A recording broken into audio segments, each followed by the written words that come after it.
আমি আগেও অনেকবার বলেছি যে আমি নির্দিষ্ট কোনো এলাকা জুড়ে ট্রিটমেন্ট করি না। যখনই কোথাও যাই মেডিসিন ক্যারি করার চেষ্টা করি, কারণ রাস্তাঘাটে অনেক কুকুরকে দেখতে পাই যেগুলোর খুবই প্যাথেটিক অবস্থা থাকে এবং সেখানে তাদেরকে ট্রিটমেন্ট করার মতো কেউ থাকে না। আজকেও ঠিক তেমনটাই হয়েছিল। আমি যাচ্ছিলাম অন্য কোনো জায়গার উদ্দেশ্যে এবং যাওয়ার পথেই বাচ্চাটিকে দেখতে পাই এবং এই ভাইটিকে ডেকে নিয়ে একে চিকিৎসা করার চেষ্টা করি।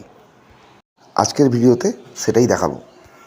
আর আপনারা যারা ভিডিওটি দেখছেন তাদের কাছে অনুরোধ, যদি ফেসবুক থেকে আপনারা থেকে থাকেন তাহলে অবশ্যই আমার পেজটা ফলো করবেন এবং ভিডিওটি শেয়ার করবেন।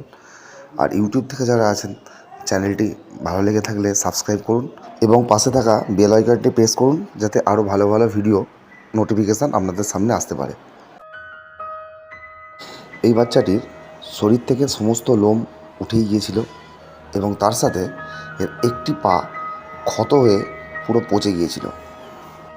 রাস্তায় যাওয়ার সময় একে দেখতে পাই রাস্তার ধারে এই অবস্থায় আছে এবং সাথে সাথে ওই এলাকার স্থানীয় পরিচিত একটি ভাইকে ডেকে নিই যাতে একে চিকিৎসা করতে সুবিধা হয়, এবং ডাকার সাথে সাথেই এই হেল্পফুল ভাইটি সঙ্গে সঙ্গে আসে এবং আমাকে সাহায্যও করে।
এর পরিস্থিতি অনুযায়ী একে একদিনের ট্রিটমেন্টে সুস্থ করা যাবে না, প্রয়োজন ছিল প্রায় বেশ কয়েকদিনের চিকিৎসা।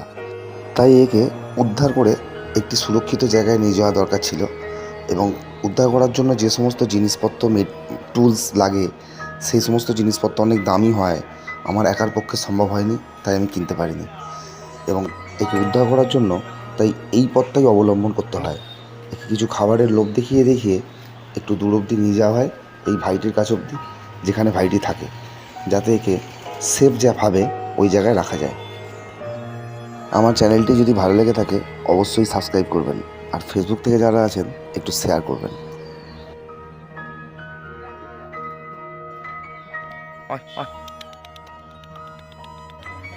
প্রতিবারের মতো এবারেও হয়তো বলছি যে দেখুন, আমি পার্টিকুলার কোনো এরিয়ায় ট্রিটমেন্ট করি না, সেই কারণে আমার কাছে মেডিসিনের অভাব পড়ে, কারণ আমি বহু দূর পর্যন্ত ট্রিটমেন্ট করতে যাই, কারণ যেখানেই যাই আমি মেডিসিন ক্যারি করি। তো যদি সম্ভব হয় মেডিসিন বা কিছু টুলসের জন্য আমাকে কিছু সাহায্য করতে পারে। ধন্যবাদ।